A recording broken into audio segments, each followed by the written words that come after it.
வணக்கம். டான் தமிழொலியின் இரவு நேர பிரதான செய்தி அறிக்கையோடு இணைந்திருக்கும் நான் ஜெகநாதன் சஜித். முதலில் தலைப்புச் செய்திகள்.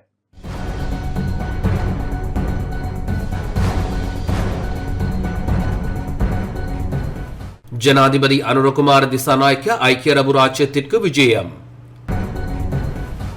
சர்வதேச நாணய நிதியத்தின் நிபந்தனைகளுக்கு அமையவே அரசாங்கம் செயற்பட்டு வருவதாக சீலரத்ன தேரர் குற்றச்சாட்டு. சீனாவின் சகோதர பாசம் நிகழ்ச்சி திட்டத்தின் கீழ் வடக்கில் உதவிகள் வழங்கல்.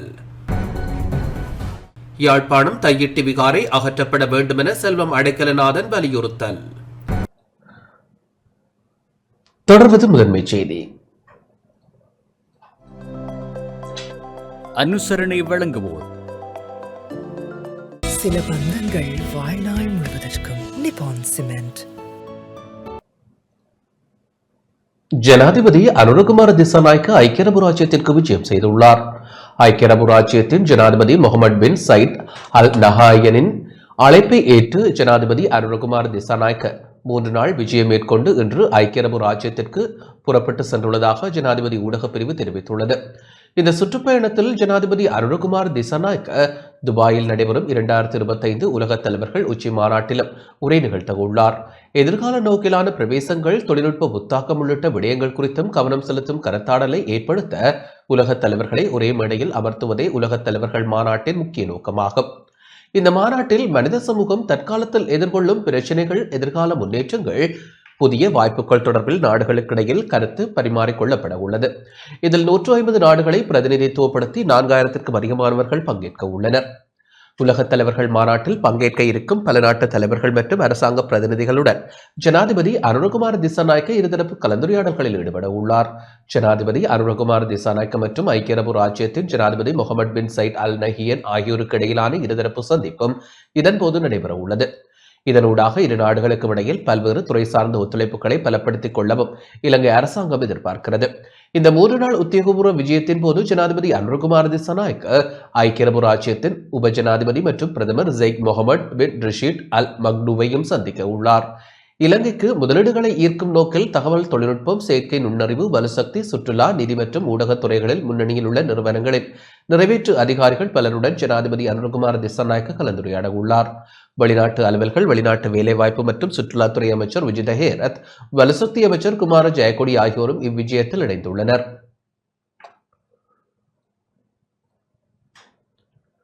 ஜனாதிபதி அனுரகுமார திசாநாயக்க ஐக்கிய அரபு ராச்சியத்திற்கு உத்தியோகபூர்வ விஜயம் மேற்கொண்டுள்ள நிலையில் 4 அமைச்சுக்களுக்கு பதில் அமைச்சர்கள் நியமிக்கப்பட்டுள்ளனர். ஜனாதிபதியின் கீழுள்ள டிஜிட்டல் பொருளாதார அமைச்சு, பாதுகாப்பு அமைச்சு மற்றும் நிதி திட்டமிடல் மற்றும் பொருளாதார அபிவிருத்தி அமைச்சு ஆகிய 3 அமைச்சுக்களுக்கும் வெளிநாட்டு அலுவல்கள், வெளிநாட்டு வேலைவாய்ப்பு மற்றும் சுற்றுலா அமைச்சுக்கும் பதில் அமைச்சர்கள் நியமிக்கப்பட்டுள்ளனர்.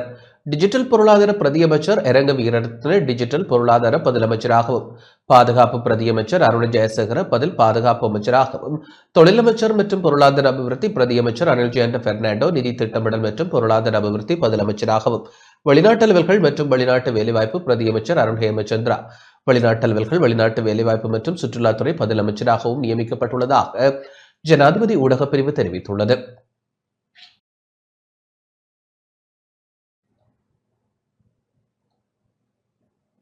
சர்வதேச நாணய நிதியத்தின் நிபந்தனைகளுக்கு அமையவே அரசாங்கம் செயற்பட்டு வருவதாக பத்ரமுல்ல சீலரத்ன தேரர் தெரிவித்துள்ளார்.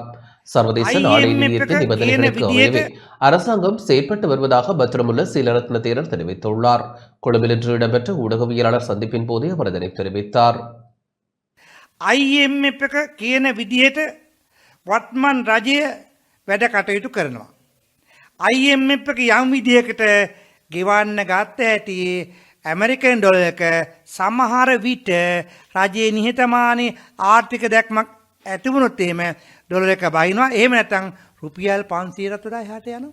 அரசாங்கம் 2025ஆம் ஆண்டுக்கான வரவு செலவு திட்டத்தை இம்மாதம் முன்வைக்க உள்ளது. இந்த வரவு செலவு திட்டத்தினுள் நாட்டு மக்களுக்கு அரசாங்கம் வழங்க உள்ள நிவாரணம் என்ன? அத்தகைய நிவாரணங்கள் எதுவும் இந்த வரவு செலவு திட்டத்தினுள் உள்வாங்கப்பட்டுள்ளதா? அரசாங்கத்தின் செயற்பாடுகளின் காரணமாக மக்கள் அரசாங்கத்தின் மீது விரக்தியிலுள்ளனர். மக்கள் ஆணையை பெறுவதற்கான அரசாங்கம் பாரிய வாக்குறுதிகளை வழங்கியது. அரசாங்கம் ஆட்சிக்கு வந்தமையை தொடர்ந்து வழங்கியுள்ள நிவாரணம் என்ன? அரசாங்கம் அரச ஊழியர்களின் சம்பளத்தை அதிகரிப்பதாக கூறியது. அந்த விடயத்தை எப்போது அரசாங்கம் மேற்கொள்ளப் போகின்றது என்பதை வெளிப்படுத்த வேண்டும். சர்வதேச நாணய நிதியத்தின் நிபந்தனைகளுக்கு அமையவே அரசாங்கம் செயற்பட்டு வருகின்றது. மக்கள் அரசாங்கம் எனின் மக்கள் மீது வரிச்சுமையை சுமத்த வேண்டாம் என அரசாங்கத்திடம் தெரிவித்துக் கொள்ள விரும்புகின்றேன். IMF එක කියන විදිහට වත්මන් රජය වැඩ කටයුතු කරනවා. அனுசரணை வழங்கியோர் சில பந்தங்கள் வாழ்நாள் முழுவதற்கும் நிப்பான் சிமெண்ட். ஜூஎசைட் நிறுவனம் தொடர்பில் தாம் முன்னதாக விடுத்த எச்சரிக்கை தற்போது உண்மையாகியுள்ளதாக விமல் வீரவன்ச தெரிவித்துள்ளார்.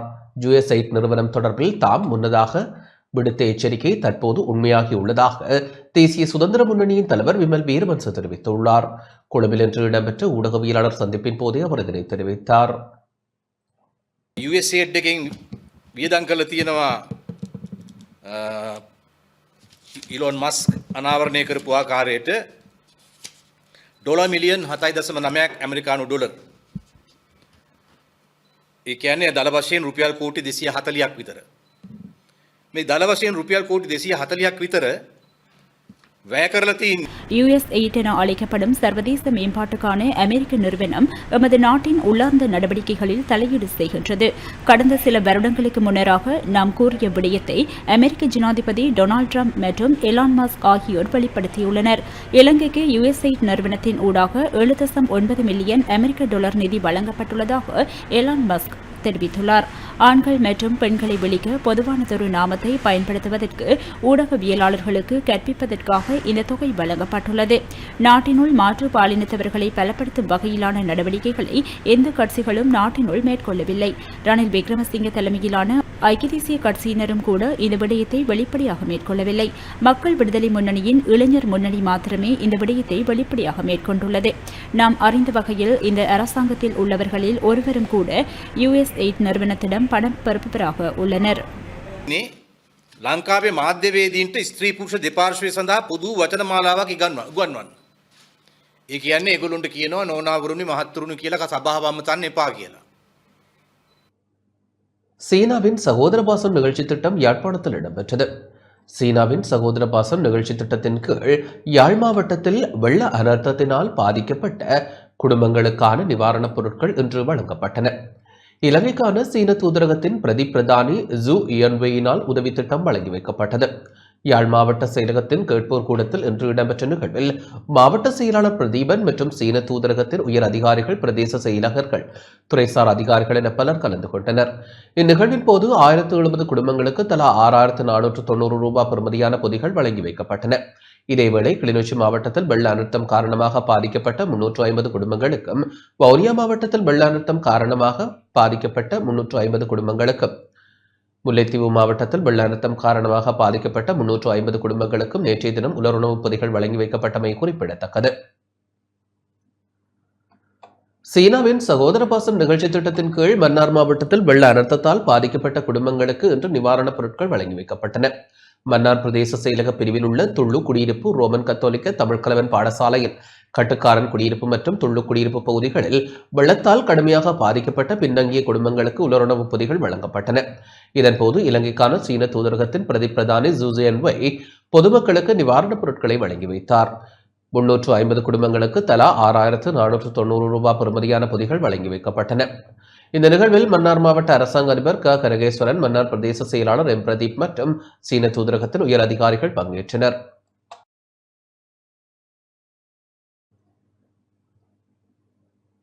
வடக்கு கடற்தொழிலாளர்கள் சீன அரசாங்கத்தின் உதவிகள் தொடர்பில் சிந்திக்க வேண்டும் என வடக்கு மாகாண கடற்தொழிலாளர் இணைய பேச்சாளர் அன்னராசா வலியுறுத்தியுள்ளார்.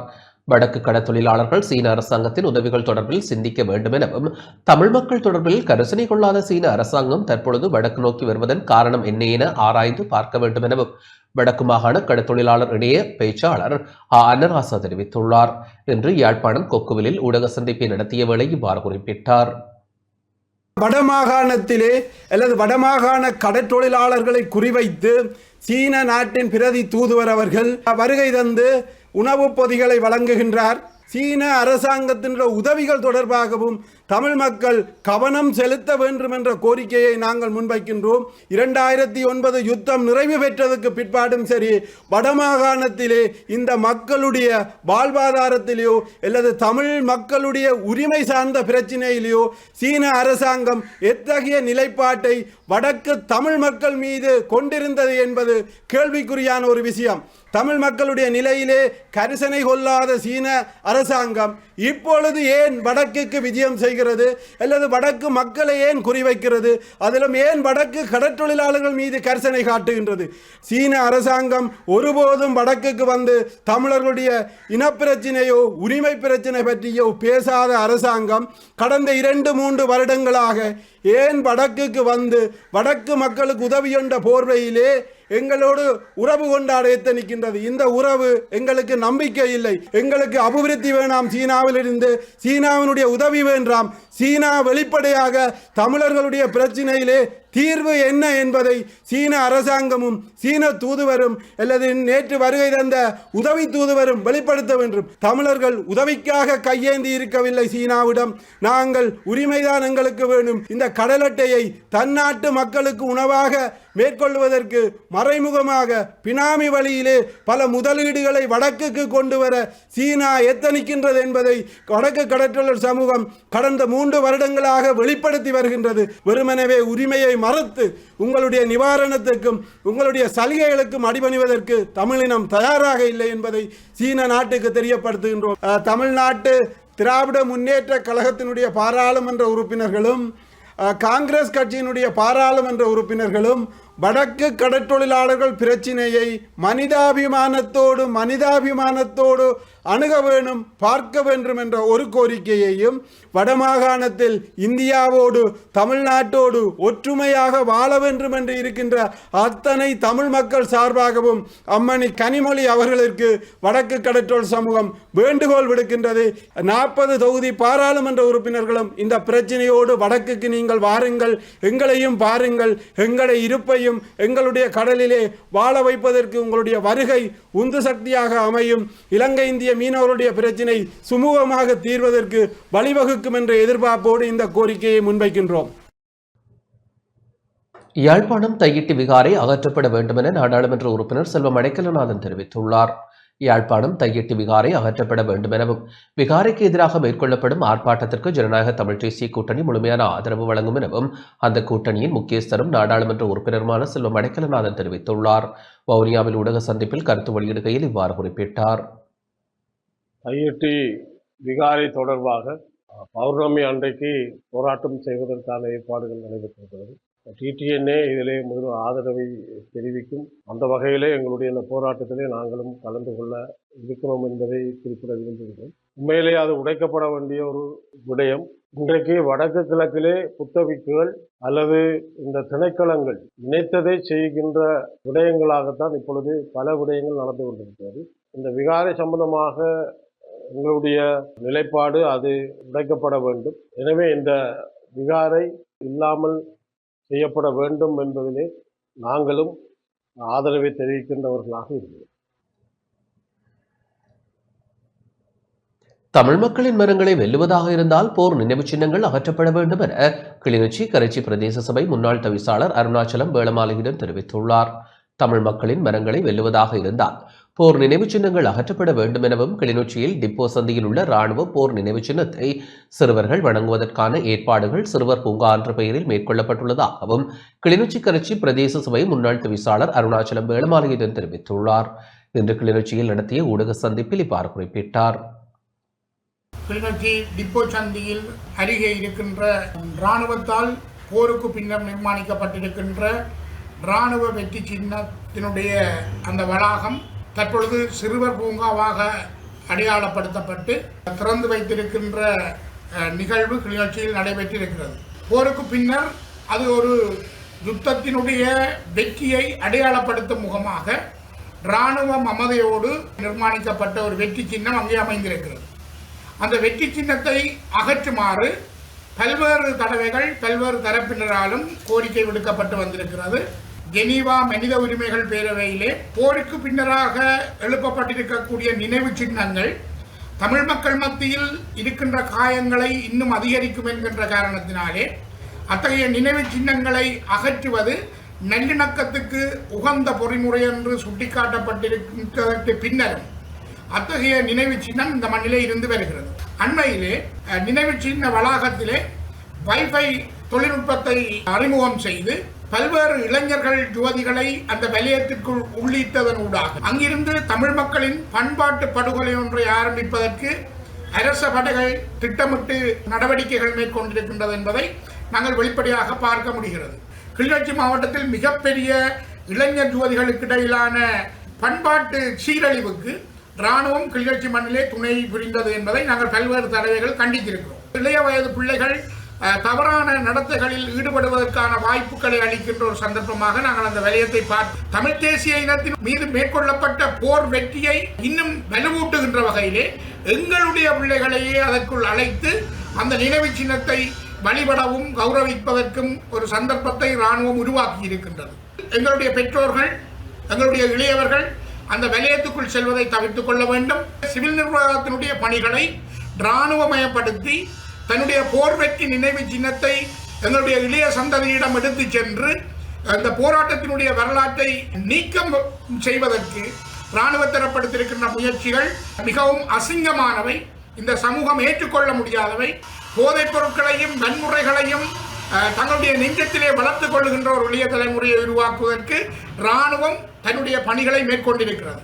ஆகவே இராணுவம் இந்த பணிகளில் இருந்து முற்றாக நீங்க வேண்டும். இந்த இராணுவம் இந்த பணிகளிலிருந்து நீங்கும் வரையும் இதற்கு எதிரான போராட்டங்கள் எங்களால் முன்னெடுக்கப்படும் என்பதை நான் இந்த இடத்திலே தெரிவித்துக் கொள்ள விரும்புகிறேன். அம்பாறை ஆலேடிவம்பு பிரதேச அபிவிருத்தி குழு கூட்டம் இன்று இடம்பெற்றது. அம்பாறை ஆலேடிவம்பு பிரதேச அபிவிருத்தி குழு கூட்டம் ஆலேடிவம்பு பிரதேச செயலாளர் ஆர் ரவிராஜின் ஒருங்கிணைப்பில் நாடாளுமன்ற உறுப்பினர் ஆர் ஆதம்பாவா தலைமையில் இன்று இடம்பெற்றது. பிரதேச அபிவிருத்தி விடயங்கள், கல்வி, சுகாதாரம், நீர் பிரச்சினை மற்றும் ஆலேடிவம்பு பலநோக்கு கூட்டுறவு சங்கம் இராணுவத்தினரின் கட்டுப்பாட்டில் இருந்து விடுவிக்கப்படுதல் தொடர்பிலும் ஆராயப்பட்டது.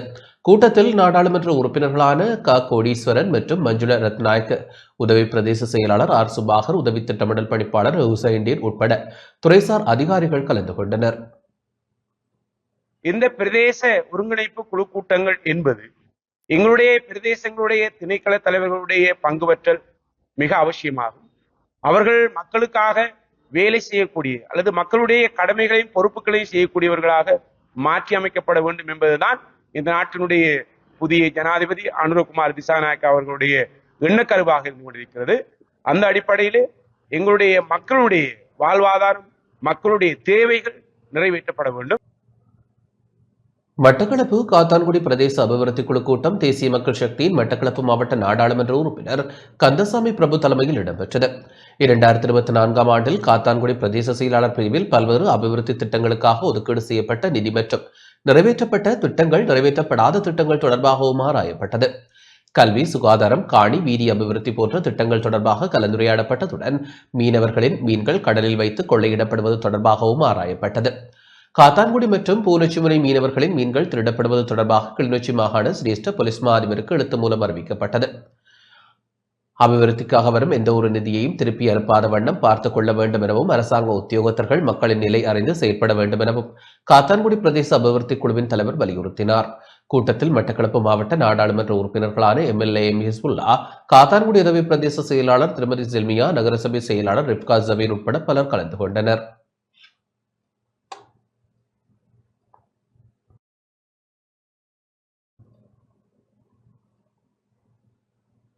நானுஓயாவிற்கும் பதுளைக்கும் இடையிலான புதிய ரயில் சேவை இன்று ஆரம்பமானது.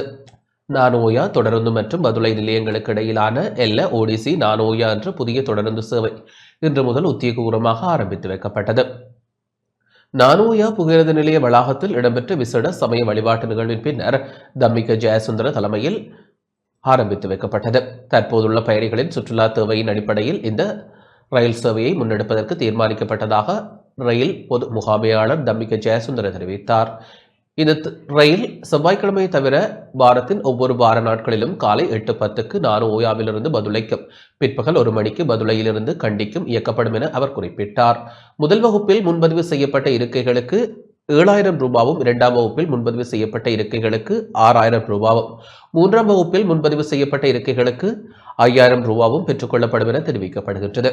புதிதாக ஆரம்பிக்கப்பட்ட குறித்த ரயில் சேவையை பாராட்டி நானோயா ரயில் நிலையத்தில் ரயில் பெருமளவான வெளிநாட்டு உள்நாட்டு சுற்றுலா பயணிகள் வழிகாட்டிகள் மற்றும் பொதுமக்கள் நின்று இந்த ரயில் சேவையை பார்வையிட்டனர்.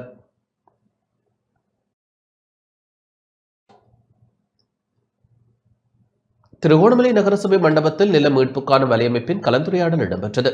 திருகோணமலை நகரசபை மண்டபத்தில் நில மீட்புக்கான வலையமைப்பின் கலந்துரையாடல் இன்று இடம்பெற்றது. அகம் மனிதாபிமான வள நிலையம் மற்றும் சூழலியல் நீதிக்கான மக்கள் கூடல் நிறுவனங்கள் இணைந்து கலந்துரையாடலை ஏற்பாடு செய்திருந்தன. திருகோணமலை மாவட்டத்தில் இடம்பெறும் நில அபகரிப்புகள் தொடர்பாகவும் அபகரிப்புகளை தடுத்தல் மற்றும் இழந்த நிலங்களை மீளப்பெறுதல் தொடர்பிலும் ஆராயப்பட்டது. கலந்துரையாடலில் நில உரிமை மறுக்கப்பட்ட மக்கள், சிவில் அமைப்புகளின் பிரதிநிதிகள், அரசு சார்பற்ற நிறுவனங்களின் பிரதிநிதிகள், ஊடகவியலாளர்கள், இளைஞர்கள் என பலரும் கலந்து கொண்டனர்.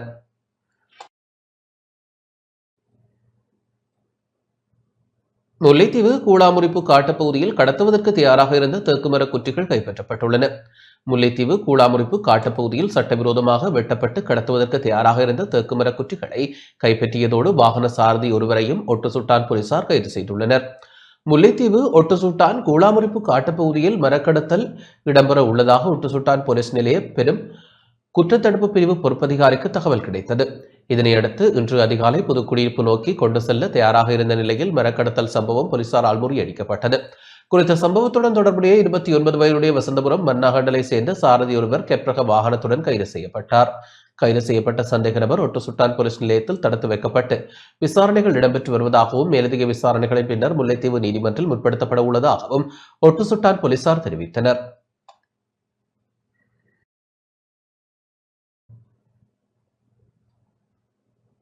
பிரபஞ்சம் வேலை திட்டத்தை முன்னெடுப்பேன் என எதிர்க்கட்சித் தலைவர் சஜித் பிரேமதாச தெரிவித்துள்ளார். எதிர்வரும் உள்ளூராட்சி மன்ற தேர்தலை தொடர்ந்து மீண்டும் மூச்சு மற்றும் பிரபஞ்சம் வேலை திட்டத்தை முன்னெடுப்பேன் என எதிர்க்கட்சித் தலைவர் சஜித் பிரேமதாச தெரிவித்துள்ளார். புனித யோசப் பெண்கள் கல்லூரியின் பழைய மாணவர் சங்கத்தினால் ஏற்பாடு செய்யப்பட்டிருந்த நாத அபிமான 24 நிகழ்வில் பிரதம அதிதியாக கலந்து கொண்டு உரையாற்றும் போதே அவர் இதனை தெரிவித்தார்.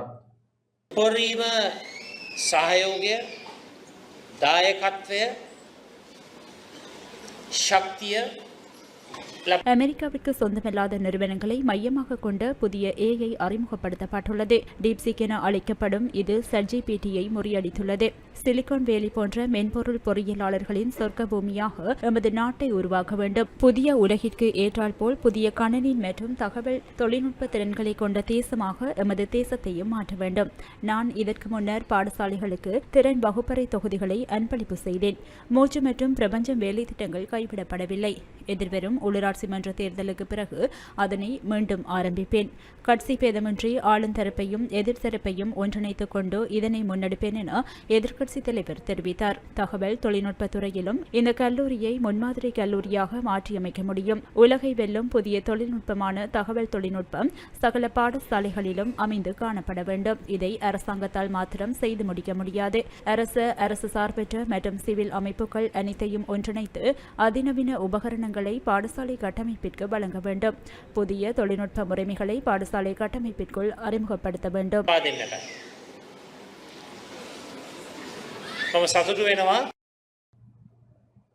கிறிஸ் நிறுவன கொடுக்கல் விடயத்தை அரசாங்கம் அரசியல் பழிவாங்கலுக்காக கையாளுகின்றது என நாமல் ராஜபக்ஷ தெரிவித்துள்ளார். கிறிஸ் நிறுவன கொடுக்கல் வாங்கல் சட்ட ரீதியாக இருப்பினும் அரசாங்கம் இதனை அரசியல் பழிவாங்கலுக்காக பயன்படுத்துவதாக நாடாளுமன்ற உறுப்பினர் நாமல் ராஜபக்ஷ தெரிவித்துள்ளார். புலனறுவையில் ஊடகங்களுக்கு கருத்து தெரிவிக்கும் போது அவர் இதனை தெரிவித்தார்.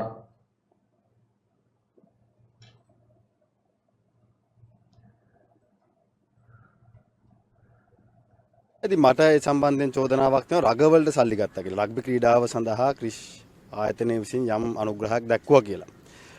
நாட்டு மக்களுக்கு யதார்த்தமாக்க முடியாத பல வாக்குறுதிகளை வழங்கி அந்த வாக்குறுதிகளை நிறைவேற்ற முடியாது போகும் அரசாங்கம் மக்கள் விடுதலை முன்னணியினரின் பாணியில் அரசாங்கத்தை கொண்டு நடத்த எத்தனிக்கின்றனர். ஊடகவியலாளர் லசந்த விக்ரமதுங்க படுகொலை தொடர்பில் விசாரணைகளுக்கு பாதிப்புகள் ஏற்படாதவாறு விசாரணை சுருக்கம் ஒன்றை நீதி அமைச்சர் நாடாளுமன்றத்திற்கு சமர்ப்பிக்க வேண்டும். இந்த வழக்கு தொடர்பில் எத்தனை சந்தேக நபர்கள் கைது செய்யப்பட்டுள்ளனர், விசாரணைகள் எவ்வாறு முன்னெடுக்கப்பட்டு வருகின்றன என்பது குறித்த சுருக்கம் ஒன்றை விசாரணைகளுக்கு பாதிப்புகள் ஏற்படாதவாறு நாடாளுமன்றத்தில் முன்வைக்க வேண்டும். அதேவேளை அரசாங்கமானது நீதித்துறை, சட்டமா அதிபர் மற்றும் சட்டமா அதிபர் திணைக்களம் என்பனவற்றை சவாலுக்கு உட்படுத்தும் செயற்பாடுகளையும் நிறுத்த வேண்டும். நீதியமைச்சர் சட்டமா அதிபர் திணைக்களத்தில் பணியாற்றிய சிரேஷ்ட அதிகாரியும் சட்டத்தரணியும் ஆவார். அவர் அரசியல் பயணத்தை நிறைவு செய்யும் போது மீண்டும் தொழில் நிமித்தம் நீதிமன்றம் செல்ல வேண்டி ஏற்படும். எனவே முன்னர் தான் பணியாற்றிய சட்டமா அதிபர் திணைக்களத்தை சவாலுக்குட்படுத்துவதை நீதி அமைச்சர் தவிர்த்துக் கொள்வார் என்று எதிர்பார்க்கின்றோம். கிறிஷ் நிறுவனத்துக்கும் எனக்கும் ரகர் போட்டிக்காக அனுசரணை பெற்றுக் கொண்டமை தொடர்பிலேயே தொடர்பு இருக்கிறது. அது சட்ட ரீதியான கொடுக்கல் வாங்கலாகும். எவ்வாறு இருப்பினும் அதனை அரசியல் பழிவாங்கலுக்காக இந்த அரசாங்கம் பயன்படுத்துகிறது. அனுர பிரியதர்ஷன யாப்பா மற்றும் யோஷித்த கைது செய்யப்பட்ட போது சட்டமா அதிபர் திணைக்களம் சிறப்பாக செயற்பட்டதாக கூறிய அரசாங்கம் அவர்களுக்கு பிணை வழங்கப்பட்ட போது அதற்கு முரணாக விமர்சிக்கின்றது. ඇත්තටම ක්‍රිෂ් සමාගමත් එක්ක ගනුදෙනුව තියෙන කවුද කියන එක පිළිබඳව මේ නඩු ගොනු අහනකොට සමාජයට மாவை சேனாதிராஜாவின் மறைவு தொடர்பில் தேவையற்ற பிரசாரம் மேற்கொள்ளப்படுவதாக தமிழரசுக் கட்சியின் பதில் தலைவர் சி.வி.கே. சிவஞானம் தெரிவித்துள்ளார். மாவை சேனாதிராஜாவின் மறைவு தொடர்பில் தேவையற்ற பிரசாரம் மேற்கொள்ளப்படுவதாகவும் இலங்கை தமிழரசுக் கட்சியை அழித்துவிட வேண்டும் என்று விரும்பும் நபர்கள் இந்த விசவ பிரச்சாரத்தை முன்னெடுத்து வருவதாகவும் இலங்கை தமிழரசுக் கட்சியின் பதில் தலைவர் சி.வி.கே. சிவஞானம் தெரிவித்துள்ளார். இன்று யாழ்ப்பாணத்தில் ஊடக சந்திப்பை நடத்திய வேளை இவ்வாறு குறிப்பிட்டார்.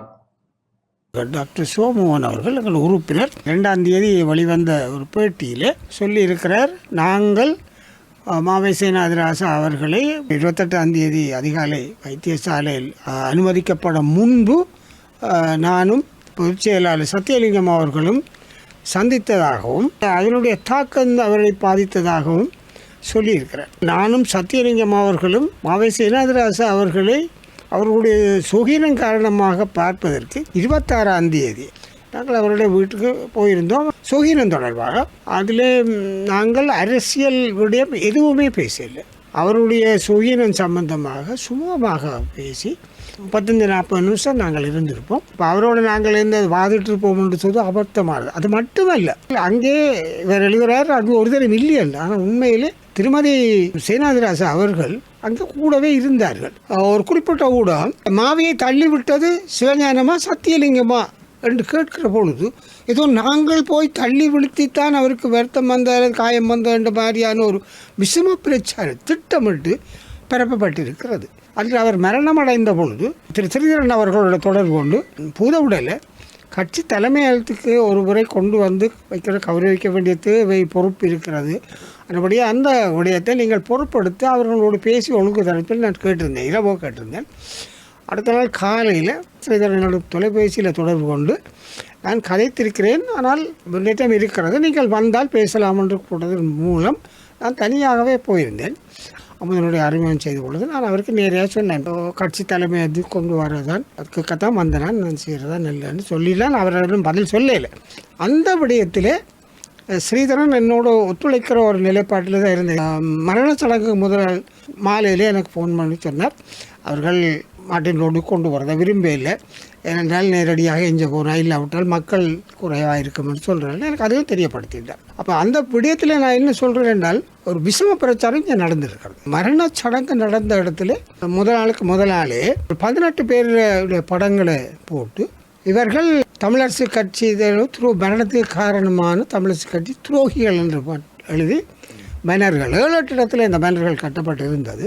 முரண்பாடுகள் இல்லாமல் தலைவர் ராஜினாமா விடயத்தை முடிவுக்கு கொண்டு வர வேண்டும் என்று 28ஆம் தேதி கூட்டத்தில் என்ற கோரிக்கை தானது.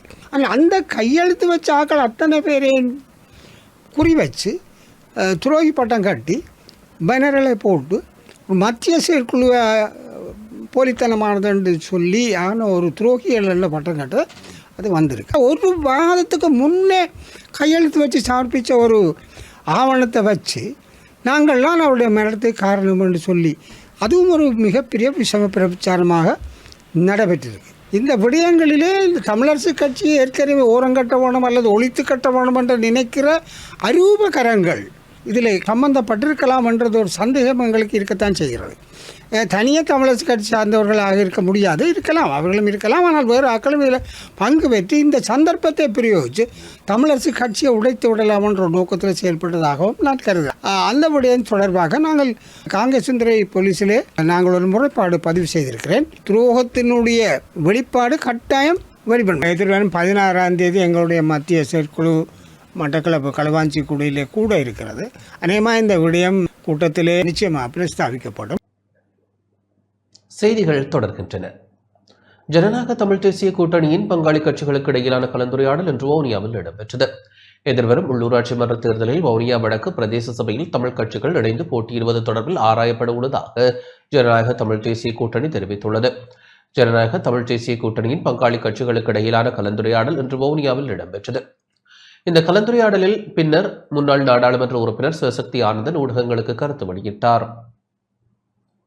நாங்கள் இந்த உள்ளூராட்சி மன்றங்களுக்கான வேட்பாளர்களை வெளிப்படையாக பொதுமக்களுடைய ஆலோசனைகள் அபிப்பிராயங்களை கேட்டறிந்து அனைத்து சபைகளுக்குமான மக்கள் மத்தியில் ஒரு நன்மதிப்பு பெற்ற மக்களுக்கு ஒரு சேவை செய்யக்கூடிய சரியான ஆட்களை இனங்கண்டு இந்த உள்ளூராட்சி மன்ற தேர்தலில் நாங்கள் நிறுத்துவது தொடர்பாக கலந்துரையாடி இருக்கிறோம். வவுனியா வடக்கு நெடுங்கேணி பிரதேச சபைக்கு ஏனைய கட்சிகளோடு, அதாவது தமிழ் தேசிய கட்சிகளோடு இணைந்து அந்த பிரதேச சபையிலே போட்டியிடுவதாக தீர்மானிக்கப்பட்டிருக்கிறது. காரணம், வவுனியா வடக்கு நெடுங்கேணி பிரதேசமானது நீண்ட காலமாக அந்த பிரதேசம் சிங்கள குடியேற்றம், பௌத்தமயமாக்கல், இன்னும் பல்வேறுபட்ட புதிய குடும்பங்கள் நெடுங்கேணி பிரதேச சபைக்கு உள்வாங்கப்பட்டிருக்கிறபடியால் நெடுங்கேணி பிரதேசத்தின் இன விகிதாசாரத்தில் ஒரு பாரிய மாற்றம் எதிர்காலத்தில் ஏற்பட இருக்கிறது. பாராளுமன்ற தேர்தல் மாதிரி இந்த உள்ளூராட்சி மன்ற தேர்தல் அமையாது என்று நாங்கள் நினைக்கின்றோம். காரணம், தற்போது தேசிய மக்கள் சக்தியினுடைய இந்த அரசாங்கம் மக்களுக்கு வழங்கிய பல்வேறுபட்ட வாக்குறுதிகளை நிறைவேற்ற முடியாமல் திணறுகின்ற ஒரு நிலைமையை நாங்கள் அவதானிக்கின்றோம். ஆகவே இந்த உள்ளூராட்சி மன்ற தேர்தலும் மாகாண சபை தேர்தலும் தமிழ் மக்கள் சரியான ஒரு முடிவை எடுக்க வேணும். ஏனென்றா இது உள்ளூராட்சி மன்றங்களிலே எங்களோட பிரதேசங்களை நாங்களே ஆளுமை செலுத்தக்கூடிய நிலைமை எதிர்காலத்தில் இருக்க. கிளிநொச்சி மத்திய கல்லூரியின் பிரதான நுழைவு வாயில் திறந்து வைக்கப்பட்டது. 4 மில்லியன் ரூபாய் செலவில் நிர்மாணிக்கப்பட்ட கிளிநொச்சி மத்திய கல்லூரியின் பிரதான நுழைவு வாயில் இன்று திறந்து வைக்கப்பட்டது. நாடாளுமன்ற உறுப்பினர் சிவஞானம் ஸ்ரீதரனின் பன்முகப்படுத்தப்பட்ட 4 மில்லியன் ரூபாய் செலவில் குறித்த நுழைவு வளைவு நிர்மாணிக்கப்பட்டமை குறிப்பிடத்தக்கது. கல்லூரி முதல்வர் ஜவரி பூலோகராஜா தலைமையில் இடம்பெற்ற நுழைவு வாயில் திறப்பு நிகழ்வில் நாடாளுமன்ற உறுப்பினர் சிவஞானம் ஸ்ரீதரன் நுழைவாயிலை திறந்து வைத்தார். குறித்த நிகழ்வில் பாடசாலை ஆசிரியர்கள், ஓய்வு நிலைய அதிபர்கள், பாடசாலை அபிவிருத்தி சங்கத்தினர், பழைய மாணவர்கள் என பலர் பங்கேற்றனர்.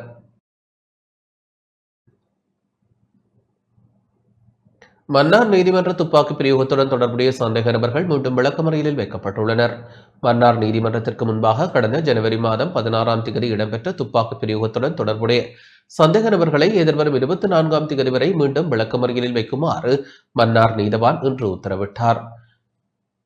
7 சந்தேக நபர்களில் ஏற்கனவே 5 சந்தேக நபர்கள் அடையாள அணிவகுப்புக்கு உட்படுத்தப்பட்டனர். ஏனைய 2 சந்தேக நபர்களுக்கான அடையாள அணிவகுப்பு இன்று இடம்பெறிருந்த நிலையில் இருவரும் மன்றில் முன்னிலையாகவில்லை. இதன்போது விசாரணைகளை மேற்கொண்ட நீதவான் குறித்த 7 சந்தேக நபர்களையும் எதிர்வரும் 24ஆம் தேதி வரை விளக்கமறியலில் வைக்க உத்தரவிட்டார். கொலை தொடர்பான மேலதிக விசாரணைகளை குற்றத்தடுப்பு பிரிவினர் மற்றும் போலீஸ் புலனாய்வுத்துறை முன்னெடுத்து வருவதாக மன்றில் தெரிவிக்கப்பட்டது. கடந்த 16ஆம் தேதி வழக்கு விசாரணைக்காக வருகை தந்தவர்களை இலக்கு வைத்து மேற்கொள்ளப்பட்ட துப்பாக்கி பிரயோகத்தில் 2 உயிரிழந்ததுடன் பெண் ஒருவர் உள்ளடங்கலாக 2 படுகாயமடைந்தனர். இந்த நிலையில் மன்னார் மாவட்ட சிரேஷ்ட போலீஸ் அத்தியட்சகரின் பணிப்புரைக்கு அமைவாக விசேட போலீஸ் குழுக்கள் நியமிக்கப்பட்டு முன்னெடுக்கப்பட்டு வந்த தேடுதல் நடவடிக்கையின் போது பிரதான சந்தேக நபர்கள் உள்ளடங்கலாக 7 பேரை மன்னார் போலீசார் கைது செய்தனர். அவர்களில் இராணுவத்துடன் தொடர்புடைய 3 பேர் அடங்குகின்றனர். குறித்த 7 பேரும் விளக்கமறியலில் வைக்கப்பட்டிருந்த நிலையில் இன்று மீண்டும் மன்னார் நீதிமன்றில் விசாரணைக்கு அழைத்து வரப்பட்டனர். இதன்போது விசாரணைகளை மேற்கொண்ட நீதவான் 7 சந்தேக நபர்களையும் எதிர்வரும் 24ஆம் தேதி வரை விளக்கமறியலில் வைக்க உத்தரவிட்டார்.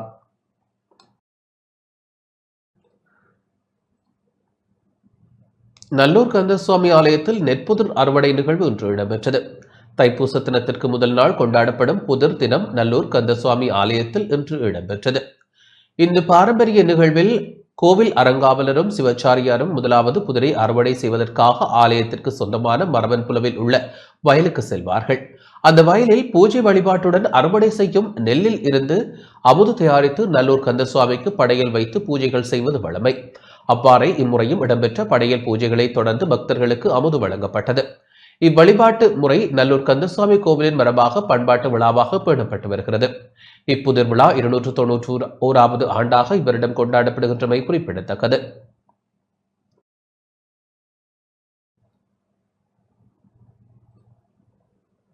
பொங்கல் விழாவும் பாரம்பரிய விளையாட்டு விழாவும் முல்லைத்தீவு வற்றாப்பளையில் இடம்பெற்றது. 2025ஆம் ஆண்டுக்கான பொங்கல் விழாவும் பாரம்பரிய விளையாட்டு விழாவும் முல்லைத்தீவு வற்றாப்பளை கண்ணகி மாட்டுவண்டி சவாரி திடலில் நேற்று மிகவும் சிறப்பாக இடம்பெற்றது. பிரித்தானிய தமிழ் வணிகர் நடுவநிதி அனுசரணையுடன் கண்ணகி மாட்டுவண்டி சவாரி சங்கத்தின் ஏற்பாட்டில் நிகழ்வு நடத்தப்பட்டது.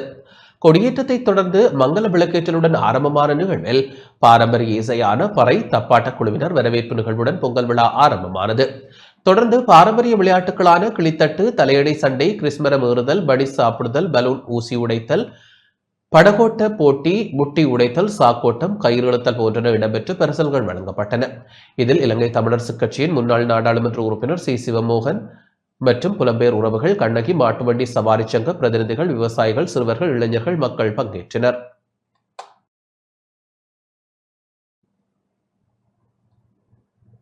மட்டக்களப்பு கொக்கட்டிச்சோலையில் குடியிருப்பு பகுதிகளுக்குள் நுழைந்த காட்டு யானைகள் விரட்டப்பட்டன. மட்டக்களப்பு கொக்கட்டிச்சோலையில் மக்களின் குடியிருப்பு பகுதிகளுக்குள் நுழைந்த காட்டு யானைகள் நாடாளுமன்ற உறுப்பினர் ஞா ஸ்ரீநேசன் எடுத்த துரித முயற்சியால் விரட்டப்பட்டன. நேற்று மாலை கொக்கட்டிச்சோலை பகுதியில் காட்டு யானைகளின் நடமாட்டம் தொடர்பில் நாடாளுமன்ற உறுப்பினர் ஞா ஸ்ரீநேசனின் கவனத்திற்கு கொண்டுவரப்பட்டது. மட்டக்களப்பு கல்லடியில் உள்ள வனஜீவராசிகள் திணைக்கள அலுவலகத்திற்கு நேரடியாக சென்ற நாடாளுமன்ற உறுப்பினர் ஸ்ரீநேசன் அங்குள்ள உத்தியோகத்தர்களுடன் கலந்துரையாடினார். அதே நேரத்தில் வனஜீவராசிகள் திணைக்களத்திற்குரிய வாகனத்தினை செலுத்துவதற்கு சாரதிகள் இல்லாத நிலையில் நாடாளுமன்ற உறுப்பினரின் வாகனத்தில் 2 உத்தியோகத்தர்கள் அழைத்துச் செல்லப்பட்டு கொக்கட்டிச்சோலை பகுதிக்கு வந்த யானைகள் துரத்தப்பட்டன.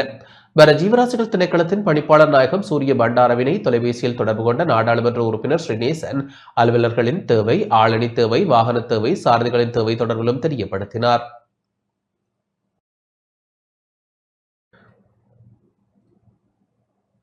கொழும்பிலிருந்து பொகவந்தலா நோக்கி பேருந்தில் பயணித்த பயணியொருவர் போதைப்பொருளுடன் கைது செய்யப்பட்டுள்ளார். கொழும்பிலிருந்து பொகவந்தலாவை நோக்கி சென்ற தனியார் பேருந்தில் பயணித்த பயணியொருவர் நேற்று 2 மில்லிகிராம் ஐஸ் போதைப்பொருளுடன் நுவரெலியா பொகவந்தலாவ போலீசாரால் கைது செய்யப்பட்டுள்ளார். ரகசிய தகவலின் அடிப்படையில் பொகவந்தலாவ போலீஸ் அதிகாரிகள் பேருந்து பொகவந்தலாவ நகருக்கு வந்த பின்னர் குறித்த நபரை சோதனையிட்ட போது ஐஸ் போதைப்பொருள் காணப்பட்டது. பொகவந்தலாவ பகுதி தோட்டம் ஒன்றில் வசிக்கும் 38 வயதான நபர் போதைப் பழக்கத்திற்கு அடிமையானவர் என்பது ஆரம்பகட்ட விசாரணைகளில் இருந்து தெரியவந்துள்ளது. சந்தேக நபர் போதைப்பொருள் கடத்தல் தொழிலில் ஈடுபட்டுள்ளதாகவும் போலீஸ் அதிகாரிகள் குறிப்பிட்டுள்ளனர்.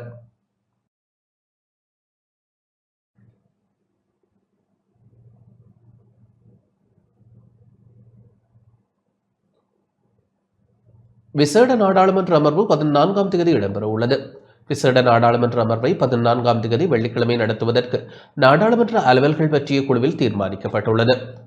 உள்ளூர் அதிகார சபைகள், தேர்தல்கள், விசேட ஏற்பாடுகள் சட்டமூலம் தொடர்பில் உயர் நீதிமன்றத்தில் தாக்கல் செய்யப்பட்ட மனுக்கள் மீதான தீர்மானத்தை சபாநாயகர் நாடாளுமன்றத்திற்கு அறிவிக்கும் நோக்கில் 2025 பிப்ரவரி 14ஆம் தேதி காலை 9:30 மணிக்கு நாடாளுமன்றத்தை கூட்டுவதற்கு நாடாளுமன்ற அலுவல்கள் பற்றிய குழு கூட்டத்தில் தீர்மானிக்கப்பட்டதாக நாடாளுமன்ற பதில் செயலாளர் நாயகம் சமிந்த குலரத்ன தெரிவித்தார். பிரதி சபாநாயகர் வைத்தியர் ரெஸ்வி சாலியின் தலைமையில் கூடிய நாடாளுமன்ற அலுவல்கள் பற்றிய குழு கூட்டத்தில் இந்த தீர்மானம் எட்டப்பட்டது.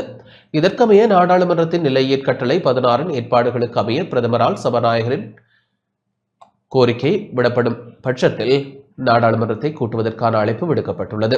அத்துடன் பிப்ரவரி 14ஆம் தேதி இந்த சட்டமூலத்தை ஆராய்வதற்காக சம்பந்தப்பட்ட அமைச்சர் ஆலோசனை குழுவை கூட்டுவதற்கும் தீர்மானிக்கப்பட்டது.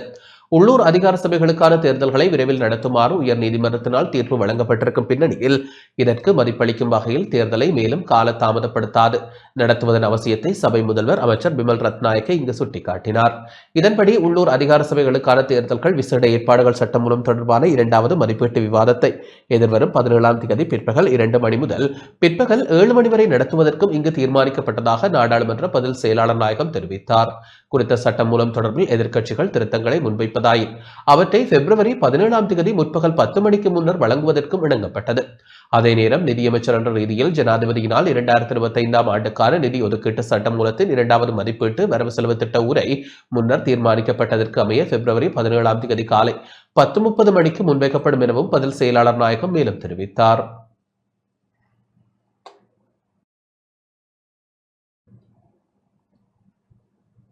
அரசாங்கத்தின் வரவு செலவு திட்டம் தொடர்பில் மக்களை தெளிவூட்டும் செயற்பாடுகளில் முன்னிலை சோசலிச கட்சி ஈடுபட்டு வருகின்றது. நாடாளுமன்றத்தில் எதிர்வரும் நாட்களில் சமர்ப்பிக்கப்பட உள்ள வரவு செலவு திட்டத்தில் நடைமுறைப்படுத்தப்பட வேண்டிய விடயங்கள் தொடர்பாக மட்டக்களப்பு மக்களை விழிப்பூட்டும் நடவடிக்கை முன்னெடுக்கப்பட்டுள்ளது. அரசாங்கத்திடம் கோரிக்கை விடுக்கும் வகையிலும் விழிப்புணர்வு துண்டு பிரசுரம் வழங்கும் நடவடிக்கைகள் இன்று முன்னெடுக்கப்பட்டது. முன்னிலை சோசலிச கட்சியின் மட்டக்களப்பு மாவட்ட இணைப்பாளர்களினால் இந்த துண்டு பிரசுரம் வழங்கும் நடவடிக்கை இன்று மாலை மேற்கொள்ளப்பட்டது. மட்டக்களப்பு நகர் பேருந்து தரிப்பு நிலையம், வர்த்தக நிலையங்கள் மற்றும் வீதியோரங்களில் வைத்து பொதுமக்களுக்கு துண்டு பிரசுரங்கள் வழங்கப்பட்டன. 3-4 மாதம் போனாலும் அவளுக்கு ஒரு சந்தர்ப்பம் கொடுத்து பார்க்கலாம் என்ற மக்கள்கிட்ட அபிப்பிராயம் இருந்தாலும் கூட இன்று வரைக்கும் அது தொடர்பான அவர்களை தூக்கி எறிகிறதுக்காக ஏனைய கட்சிகள் ஒன்றிணைந்து வெளியே இருந்து கொண்டு தங்களோட கூட்டுகளையும் கூட்டமைப்புகளையும் அவருக்கு எதிரான திட்டங்களையும் மேற்கொள்கிறபடியால் இது உண்மையான நிலைமையை மக்களுக்கும் விளங்கப்படுத்தி, அதாவது உண்மையில என்ன விதமான ஒரு பட்ஜெட் எங்களுக்கு தேவை, அது பாதையில் எப்படி அமையப்பட வேணும் என்ற தொடர்பாக நாங்கள் கலைக்கிறதுக்கான துண்டு பிரச விநியோகம் மட்டக்களப்பு மாவட்டத்தில் உள்ள சகல பகுதிகளில் நாங்கள் விநியோகித்திருக்கிறோம். அம்பாறை கல்முனை மாநகர சபைக்குட்பட்ட சாத்தான்கனி விளையாட்டு மைதானத்தில் ஆடுகள விரிப்பு தீ வைத்து அளிக்கப்பட்டுள்ளது. அம்பாறை கல்முனை மாநகர சபைக்குட்பட்ட சாத்தான்கனி விளையாட்டு மைதானத்தில் லெஜெண்ட்ஸ் விளையாட்டு கழகத்திற்கு சொந்தமான ஆடுகள விரிப்பு இனம் தெரியாத நபர்களால் தீ வைத்து எரிக்கப்பட்டுள்ளது. சம்பவம் தொடர்பில் லெஜெண்ட்ஸ் கழக செயலாளரால் கல்முனை தலைமையக போலீஸ் பிரிவில் முறைப்பாடு பதிவு செய்யப்பட்டுள்ளது. முறைப்பாட்டிற்கமைய கல்முனை போலீசார் மற்றும் அம்பாறை தடயவியல் போலீஸ் பிரிவினர் இணைந்து விசாரணைகளை முன்னெடுத்துள்ளனர். எரியூட்டப்பட்ட மைதான ஆடுகள விரிப்பின் பெறுமதி 1,20,000 ரூபாய் என மதிப்பிடப்பட்டுள்ளது. சம்பவம் இடம்பெற்ற போது மைதானத்தில் கடமையாற்றும் காவலாளி கடமையில் இருக்கவில்லை என்றும் இதுபோன்ற சம்பவம் 5 ஆண்டுகளுக்கு முன்பும் இடம்பெற்றுள்ளதாகவும் கிரிக்கெட் ஆர்வலர்கள் தெரிவிக்கின்றனர்.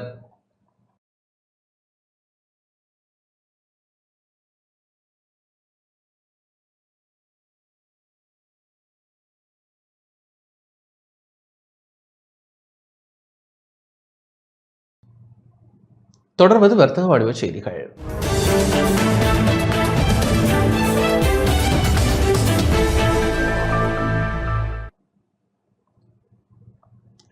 HNB Accurity Partners PVT LTT நிறுவனத்தின் முழு உரிமையை வெற்றிகரமாக கையகப்படுத்தியுள்ளதாக அறிவித்துள்ளது. இலங்கையின் முன்னணி தனியார் துறை வங்கியான HNB Accurity Partners PVT LTT நிறுவனத்தின் முழு உரிமையை வெற்றிகரமாக கையகப்படுத்தியுள்ளதாக அறிவித்துள்ளது. இந்த கையகப்படுத்தலுடன் நிறுவனம் HNB investment bank PVT LTT என மறுபெயரிடப்பட்டுள்ளது. இது இலங்கையின் முதலீட்டு வங்கித்துறையில் ஒரு முன்னணி நிறுவனமாக அதன் பங்கை மேலும் வலுப்படுத்துகின்றது. Accurity Partners முன்பு HNB மற்றும் DFCC வங்கியின் இணைந்த கூட்டு முயற்சியால் நிறுவப்பட்ட ஒரு நிறுவனமாகும். இது நிதி சேவைகளின் நிபுணத்துவம் பெற்ற பல துணை நிறுவனங்கள் மூலம் செயல்பட்டது.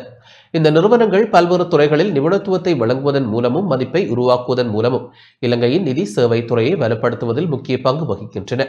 இந்த மாற்றத்துடன் HNB இன்வெஸ்ட்மெண்ட் இணைப்புகள், கையகப்படுத்தல்கள், கடன் மற்றும் பங்குச்சந்தை சேவைகள் மற்றும் நிதி ஆலோசனை தீர்வுகள் உள்ளிட்ட பரந்த அளவிலான சேவைகளை வழங்கும் இந்த கையகப்படுத்தல் HNB இன்வெஸ்ட்மெண்ட் பேங்க் இன் செயற்பாடுகளை அதன் நீண்டகால வளர்ச்சி இலக்குகளுடன் ஒத்திசைக்கவும் அதன் வலுவான நிதி அடித்தளத்தையும் நிபுணத்துவத்தையும் அதிகபட்சமாக பயன்படுத்தி உள்நாட்டு மற்றும் சர்வதேச நிதி சேவை துறையில் அதன் இருப்பை விரிவுபடுத்தவும் HNB எடுத்துள்ள மூலோபாயப்படியாகும். இந்த நிகழ்வில் பங்கேற்ற HNB-யின் முகாமைத்துவ பணிப்பாளரும் பிரதமர் நிறைவேற்று அதிகமான தமித் பல்லேபத்தை இவ்வாறு கருத்து வெளியிட்டார். HNB குடும்பத்தின் முழு உரிமையுடன் கூடிய துணை நிறுவனமான Accurity Partners அன்புடன் வரவேற்கின்றோம். மேலும் HNB இன்வெஸ்ட்மெண்ட் பேங்க் என அதன் புதிய அடையாளத்தை அறிமுகப்படுத்துவதில் மகிழ்ச்சி அடைகின்றோம். இந்த கையகப்படுத்தல் மற்றும் மறுபெயரிடல் மூலம் எங்கள் வாடிக்கையாளர்களுக்கு பரந்தளவான முதலீட்டு வங்கி தீர்வுகளை வழங்குவதற்கும் உள்நாட்டு மற்றும் உலகளாவிய மூலதன சந்தைகளில் எங்கள் இருப்பை மேலும் விரிவுபடுத்துவதற்கும் வெளிப்படுகின்றது என குறிப்பிட்டுள்ளார்.